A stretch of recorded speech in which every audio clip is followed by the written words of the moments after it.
मैं क्लास 10 का मैथ पढ़ा रहा था, जिसके अंतर्गत वृत्त चैप्टर स्टार्ट किया था और प्रश्नावली 10.1 कंप्लीट करा चुका हूँ।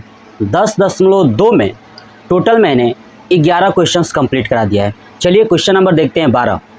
कह रहा है कि 4 सेंटीमीटर त्रिज्या वाले, देखिए ये एक वृत्त है और इसमें त्रिज्या जो है कि 4 सेंटीमीटर है। एक वृत्त के परिगत, इस वृत्त के परिगत का मतलब कि चारों तरफ, क्लियर।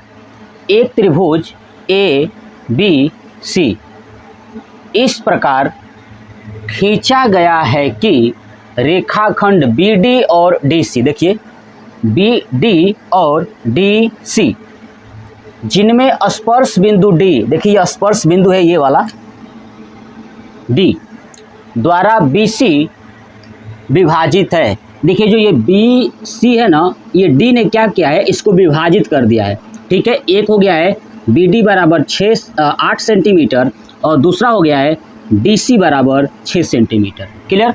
तो भुजाएं ए बी और ए सी ज्ञात कीजिए। तो ये ए बी और ए सी ज्ञात करना है। अगर आप इस चीज़ में नोट करेंगे तो आप देखेंगे कि जो ए है ना, ए यहाँ पर भी स्पर्श बिंदु हो रहा है, यहाँ पर भी स्पर्श बिंदु हो रहा है ना। देखिए ये ए से लेके इतना दूरी और ये वाली इतना दूरी। अब इसको मान लेता हूँ P, इसको मान लेता हूँ Q, क्लियर। देखिए ए से लेके P तक का ये कुछ स्पर्श बिंदु है और ए से लेके Q तक स्पर्श है ना। तो ये आप जो स्पर्श बिंदु देख रहे हैं P और Q, क्लियर। तो ये जो बिंदु है ना, ठीक है, ये स्पर्श रेखा ए पी और ए क्यू आपस में बराबर होंगे। ऐसे यहाँ पे बी डी और बी क्यू आपस में बराबर होंगे, सी डी और सी पी आपस में बराबर होंगे। क्यों कि हम जानते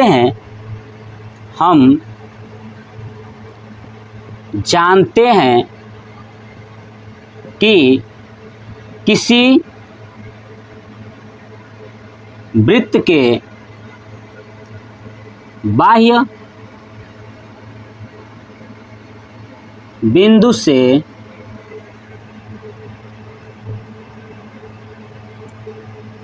मिलाने वाली स्पर्श रेखा है ना बराबर होती है। क्या होती हैं? बराबर होती है। ये बात हम लोग जानते हैं कि यदि किसी वृत्त के बाह्य बिंदु से अगर स्पर्श रेखा खींची जाए या मिलाई जाए, ठीक है, तो क्या होती हैं, वो सब बराबर होती हैं। मतलब कह सकता हूँ कि ये ए पी और ए क्यू क्या होंगे, तो बराबर होंगे। ऐसे ए पी बराबर ए क्यू, ऐसे इधर से क्या होगा, सी डी और सी पी क्या होंगे, बराबर होंगे। सी डी बराबर सी पी, ऐसे इधर से क्या होगा, बी डी और बी क्यू बराबर होंगे। तो बी डी बराबर डी क्यू। मतलब हमने देखा कि अगर ये 6 है तो ये भी कितना होगा, 6 सेंटीमीटर। ये 8 है तो ये भी कितना होगा, 8 सेंटीमीटर। और जब ये दोनों बराबर है तो मान लेता हूँ कि दोनों की लंबाई x और ये मान लेता हूँ x, क्योंकि दोनों आपस में बराबर होगी। ये बात यहाँ पे चीज़ें मैंने नोट कर दिया है। चलिए अब आप इसको नोट करिए, अब आगे कॉन्सेप्ट चलते हैं। चलिए हटा दें, चलिए देखिए, ठीक है। अब देखिए जब ये दूरी दोनों बराबर हो गई तो बताइए अगर मैं इस त्रिभुज का क्षेत्रफल निकाल लूँ ए बी सी का, तो निकालूंगा क्या, लिखूंगा त्रिभुज ए बी सी का क्षेत्रफल।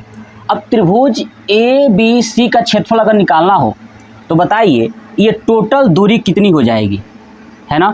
टोटल दूरी कितनी है, 6 + x, है ना, 6 + x। इधर कितना हो जाएगा, ये टोटल 8 + x, है ना, ये वाला 8 और ये x, ये टोटल इतना कितना हो जाएगा, तो 8 × 6 = 14 यानी 14, है ना, सेंटीमीटर, है ना। ये हो जाएगी हमारी दूरी। यानी मैं मान लेता हूँ कि ये भुजा ए है, ये भुजा बी है, ये भुजा सी है ना। तो देखिए तो ए बी सी का क्षेत्रफल बराबर, ठीक है, ये निकालना है। अब किस सूत्र से निकालेंगे, तो लिखूंगा हीरोन सूत्र से, क्लियर। हीरोन सूत्र से क्या होता है कि S बराबर A + B + C/2, फिर क्षेत्रफल बराबर क्या होता है, ठीक है, कि √S s minus a, s minus b, s minus c, ये होता है। पहले एस का मान निकालते हैं, तो चलिए यहाँ पे लिख लेता हूँ ए बराबर 6 प्लस एक्स, चलिए बी बराबर 14 और सी बराबर 8 प्लस एक्स, यानी ये भुजाएं हैं, भुजाओं की लंबाई है। तो चलिए अब रखना स्टार्ट करते हैं। चलिए सबसे पहले एस बराबर निकालते हैं। देखिए तो एस बराबर ए का मान है 6 प्लस एक्स प्लस बी का मान है 14 प्लस सी का मान है 8 प्लस एक्स अपान 2। अब इसको ऐड करेंगे तो एस बराबर होगा 8 से 14, 14 28 28 प्लस एक्स एक्स 2x अपान 2, है ना। 2 कॉमन ले लेंगे तो क्या बचेगा 14 प्लस एक्स अपान 2, 2 से 2 कैंसिल, यानी s बराबर 14 प्लस एक्स, ये हमारा s का मान आ गया। चलिए तो आप इसको नोट कर लीजिए, मैं यहाँ पे साइड में नोट कर लेता हूँ s बराबर 14 प्लस एक्स आया हुआ है। क्लियर, तो आप इसको नोट करिए फटाक से। चलिए अब निकालते हैं त्रिभुज ए बी सी का क्षेत्रफल। चलिए तो अब ए बी सी का क्षेत्रफल निकालेंगे, तो ध्यान सुनिए, है ना। ये है आपका ए का मान, ये है आपका बी का मान और ये है आपका सी का मान। चलिए तो हम जानते हैं कि हीरोन फार्मूला क्या कहता है, S minus a, s minus B और एस माइनस सी। चलिए रूट लगाता हूँ। एस का मान कितना आया था 14 प्लस एक्स। चलिए एस माइनस ए यानी 14 प्लस एक्स माइनस ए कितना है 6 प्लस एक्स। इसमें क्या है एस माइनस बी यानी 14 प्लस एक्स माइनस बी का मान कितना है तो 14। नेक्स्ट क्या है एस माइनस सी यानी 14 प्लस एक्स माइनस सी का मान कितना है 8, अब प्लस है तो माइनस से गुणा हो जाए तो 8 माइनस एक्स, ये हो जाएगा, है ना। अब इसको सॉल्व करिए। देखिए ये होगा 14 प्लस एक्स। अब देखिए एक्स है, ठीक है, ध्यान सुनिए, ये एक्स है, ठीक है। अब देखिए यहाँ पे घटाना था तो माइनस से माइनस ये क्या हो जाएगा, फिर यहाँ पे माइनस हो जाएगा, डायरेक्ट मैं लिख देता हूँ। क्लियर, देखिए तो माइनस से माइनस एक्स से प्लस एक्स कैंसिल हो गया, तो यहाँ पे 8 बचा, 14 में से 6 गया तो क्या बचा 8, लिख दिया। यहाँ पे देखिए 14 से 14 कैंसिल, क्या बचा सिर्फ एक्स, ये भी लिख देता हूँ, ठीक है। अब चलिए यहाँ पे देखिए एक्स से एक्स कट गया, 14 में से 8 गया तो बचा 6 मल्टीप्लाई 6, ये लिख दिया। क्लियर, अब देखिए आगे क्या करना है, ये रूट लगाइए और देखिए अब देखिए यहाँ पे, ठीक है। तो अब देखिए इसको लिखेंगे 14 प्लस एक्स, है ना, ये वाला, और 8 छक 48 लिख दूंगा इधर साइड में 48 एक्स। मतलब ये हमारा आ गया त्रिभुज ए बी सी का क्षेत्रफल रूट में 14 प्लस एक्स गुणे 48 एक्स, ठीक है, ये क्षेत्रफल हमारा आ गया है। तो इसको नोट कर लेंगे, क्या आया है क्षेत्रफल कि त्रिभुज ए बी सी का क्षेत्रफल बराबर रूट में 14 प्लस एक्स, है ना, मल्टीप्लाई 48 एक्स, ये वाली वैल्यू आई है पूरा, ठीक है। अब मैं क्या करता हूँ, इस त्रिभुज को टुकड़े टुकड़े में बांट के फिर क्षेत्रफल निकालता हूँ, और ये क्षेत्रफल और वो क्षेत्रफल दोनों बराबर कर देंगे, ठीक है, तो एक्स का मान आ जाएगा। आप इसको नोट कर लीजिए। चलिए देखिए अब मेरी बात को आप समझिएगा, कैसे इसको बांटता हूँ। देखो यहाँ पे देखिए, ये भी क्या है 4 सेंटीमीटर होगा, ये भी क्या होगा 4 सेंटीमीटर। अब आप देखिए अगर मैं यहाँ से इसको मिला दूँ, इस कोने से मिला दूँ ऐसे, और यहाँ पे ऐसे मिला दूँ, तो आप देखिए ये ऐसे बन रहा होगा, ठीक है, दिख रहा होगा कितने त्रिभुज बन रहे हैं। आप एकदम ध्यान से अगर देखेंगे तो आपको 3 त्रिभुज बनते हुए दिखाई देगा। देखिए एक इस साइड से, दूसरा इस साइड से, है ना, ये नीचे वाला, ठीक है, ये नीचे वाला, और तीसरा ये वाला आपको दिखाई दे रहा है। तो तीनों का अलग अलग क्षेत्रफल निकाल दूं, ठीक है। ये वृत्त का केंद्र मान लेता हूँ ओ है, ठीक है। तो अब लिखूंगा त्रिभुज ए बी सी का क्षेत्रफल। अब कैसे निकालेंगे, तो सबसे पहले लिखूंगा त्रिभुज ओ ए सी का क्षेत्रफल। किसका, ओ ए सी का क्षेत्रफल प्लस ओ सी बी या ओ बी सी का क्षेत्रफल। लिखूंगा त्रिभुज ओ बी सी का क्षेत्रफल, है ना। तीनों का अलग अलग निकाल के मैं जोड़ दूंगा, तो फिर लिखूंगा त्रिभुज ओ ए बी का क्षेत्रफल, ओ ए बी का क्षेत्रफल।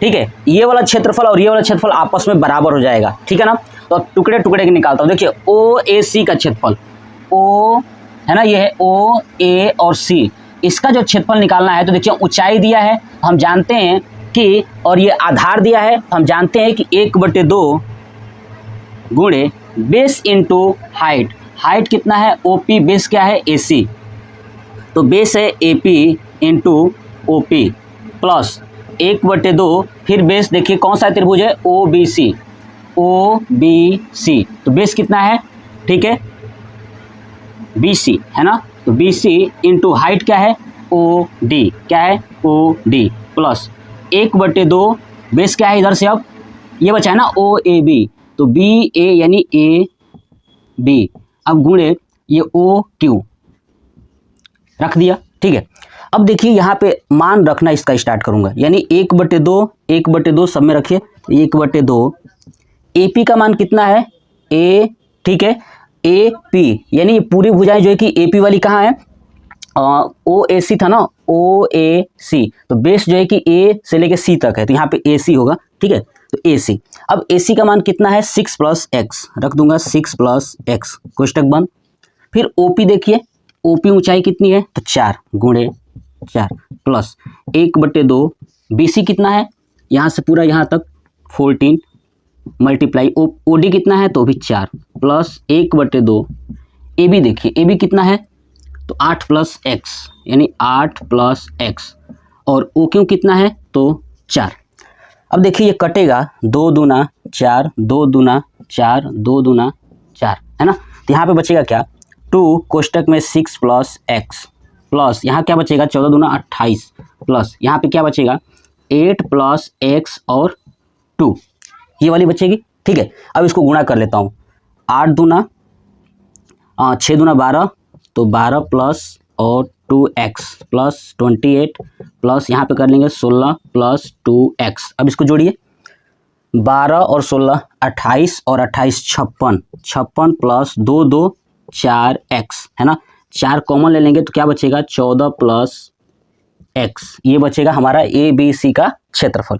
ये वाला क्षेत्रफल और ये वाला क्षेत्रफल आपस में क्या होंगे तो बराबर होंगे। ठीक है, यहाँ तक नोट करिए और आप इसको समझिएगा, बहुत आसान है। ठीक है, हटाएं, देखिए अब जो आया है नीचे वाली वैल्यू, ध्यान सुनिए, नीचे वाला वैल्यू क्या है 4।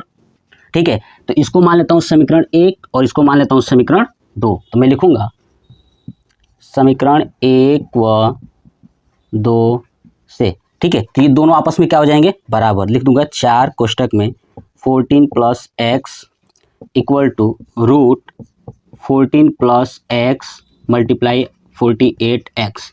देखिए इधर रूट है, ठीक है, और इधर विदाउट रूट में है, तो हम इसका स्क्वायर कर देते हैं। क्या करते हैं स्क्वायर करते हैं, तो स्क्वायर करेंगे ऐसे है ना, स्क्वायर लिख दिया, यहाँ भी स्क्वायर कर दूंगा।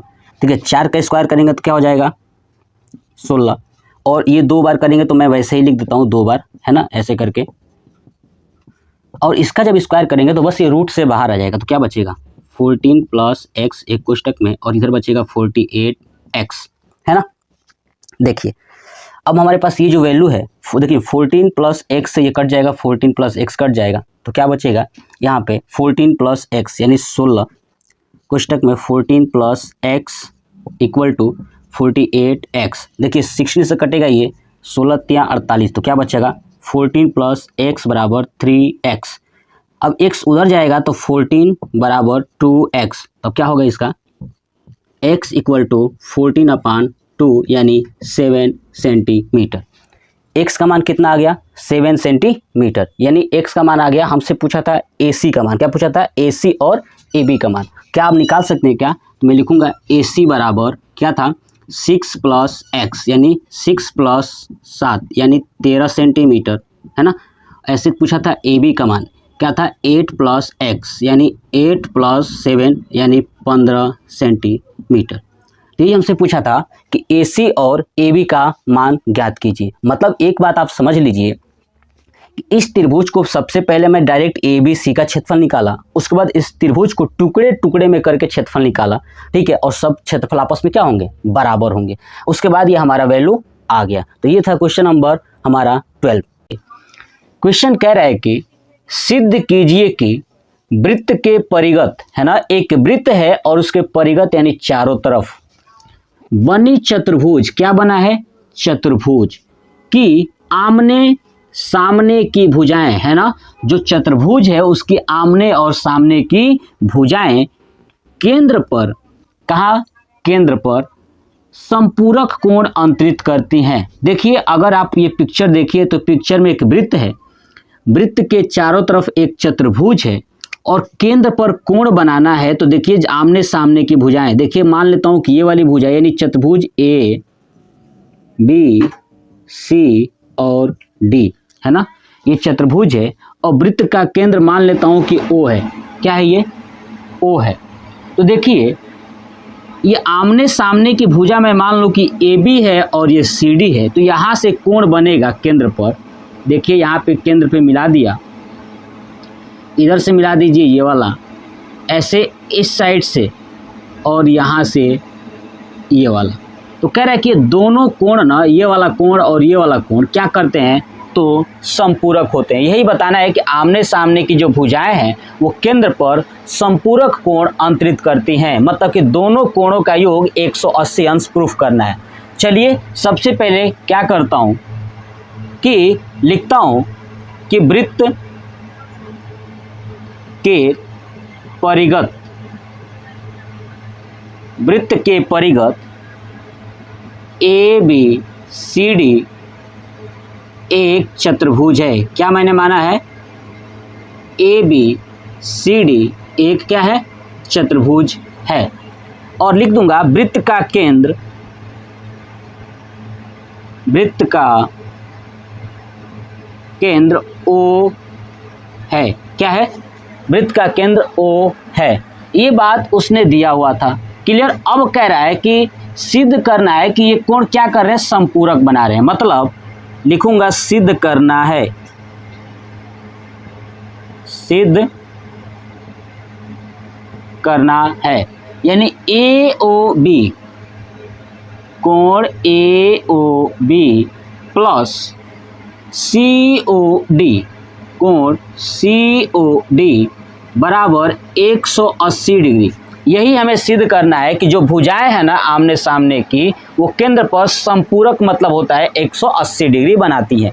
चलिए अब आप एक बात बताइए, क्या मैं ये जो स्पर्श दिख रहा है, स्पर्श बिंदु, यहाँ पे वृत्त से स्पर्श बिंदु आपको दिख रहा होगा 4, इसका नामकरण कर लेता हूँ P Q R S, clear.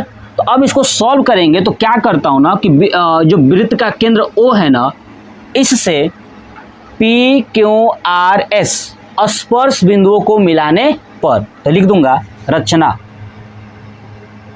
रचना में लिखूंगा कि वृत्त के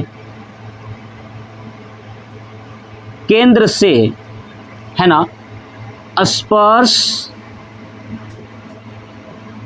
बिंदु पी क्यू आर एस को मिलाने पर, तो चलिए मिलाते हैं। देखिए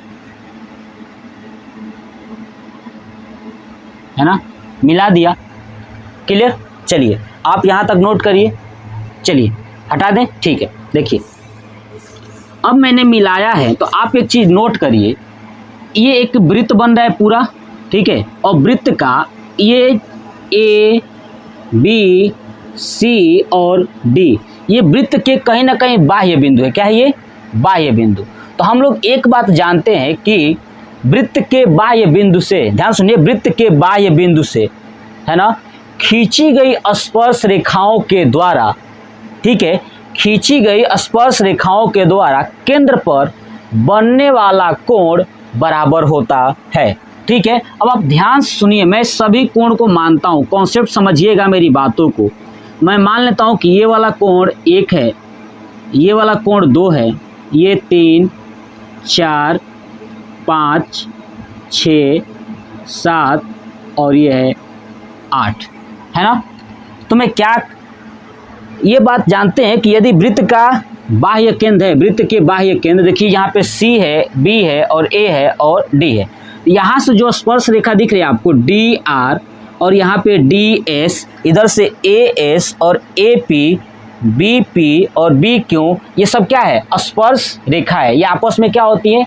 बराबर होती है। तो मैं एक बात लिख सकता हूं कि वृत्त के बाह्य बिंदु से खींची गई स्पर्श रेखाओं के द्वारा केंद्र पर कोण समान होता है। आप देखिए, मान लेता हूं कि ये बाह्य बिंदु है, तो बाह्य बिंदु से जो ये केंद्र पर कोण बन रहा है ना, यहाँ केंद्र पर 4 और 5, देखिए बाह्य बिंदु से 4 और 5 बन रहा है, ये दोनों कोण ये आपस में क्या होंगे? तो समान यानी बराबर होंगे। तो क्या मैं ऐसे कह सकता हूँ? क्या, ध्यान सुनिए, क्या कह सकता हूँ कि 2 3 के बराबर होगा, 4 5 के, 6 7 के और 8 1 के बराबर होगा। तो मैं लिख देता हूँ कोण 1 बराबर कोण 8, ऐसे ही कोण 2 बराबर कोण 3, देखिए 2 और 3, फिर ऐसे ही कोण 4 बराबर कोण 5 और कोण 6 बराबर कोण 7। कंप्लीट, ये हमारे पास आ गया। चलिए आप इसको नोट कर लीजिए, ठीक है? ये बात आप नोट कर लीजिएगा, ये पॉइंट्स, ठीक है? ये चलिए हटाता हूँ। देखिए अब आप बताइए, ये वृत्त का अगर केंद्र है तो सभी कोणों का योग केंद्र पर कितना होगा? 360। तो मैं लिख देता हूं कि कोण 1 प्लस कोण 2 प्लस कोण 3 प्लस कोण 4 प्लस कोण 5 प्लस कोण 6 प्लस कोण 7 प्लस कोण 8 बराबर 360। हम क्या क्या देखे थे कि एक जो है कि 8 के बराबर है। हमको प्रूफ क्या करना है?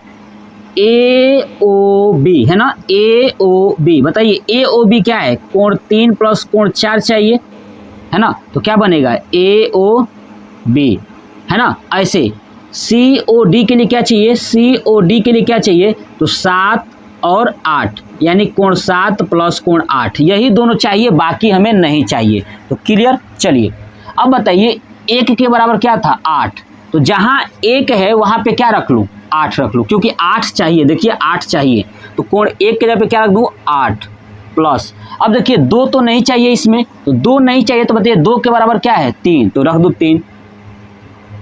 चलिए जो 3 है वो 3 ही रहेगा, और कोण 4 को कोण 4 ही रखेंगे क्योंकि चाहिए ये। चलिए 5 नहीं चाहिए, 5 के जगह पे क्या रख सकता हूँ? 4, तो रख देता हूँ प्लस कोण 4। 6 चाहिए क्या? नहीं चाहिए, तो 6 के जगह पे क्या रख सकते हैं? 7, तो रख देंगे कोण 7 प्लस कोण 7। अब देखिए लास्ट में कोण 8 बराबर 360 डिग्री। देखिए क्या क्या मैच कर रहा है। देखिए 8 कितने हैं? 2 है तो 2 कोण 8, 3 कितने हैं? तो 2 है तो 2 कोण 3, 4 कितने हैं? 2 है तो 2 कोण 4, प्लस 7 कितने हैं? 2 कोण 7। ऐसे ही हो गया, बस कंप्लीट, बराबर 360 डिग्री। देखिए 7 और 8 एक साथ चाहिए क्योंकि COD बन जाएगा, है ना? और AOB के लिए क्या चाहिए? 3 और 4, तो 3 और 4 एक साथ कर लीजिए, 3 और 4। तो यहाँ पे 2 कॉमन कर लूंगा, बाहर हो जाएगा, तो क्या हो जाएगा? 2, है ना, कोण 3 प्लस 2 कोण 4, एक साथ पहले कर लेता हूँ फिर कॉमन कर लूंगा। 2 कोण 7 प्लस 2 कोण 8 बराबर 360। क्लियर? चलिए अब देखिए 2 कॉमन ले लूँगा, सब में कॉमन हो जाएगा, तो क्या बचेगा? 2 कोण 3 प्लस कोण 4 प्लस कोण 7 प्लस कोण 8 बराबर 360। ये जब जाके डिवाइड होगा तो क्या बचेगा?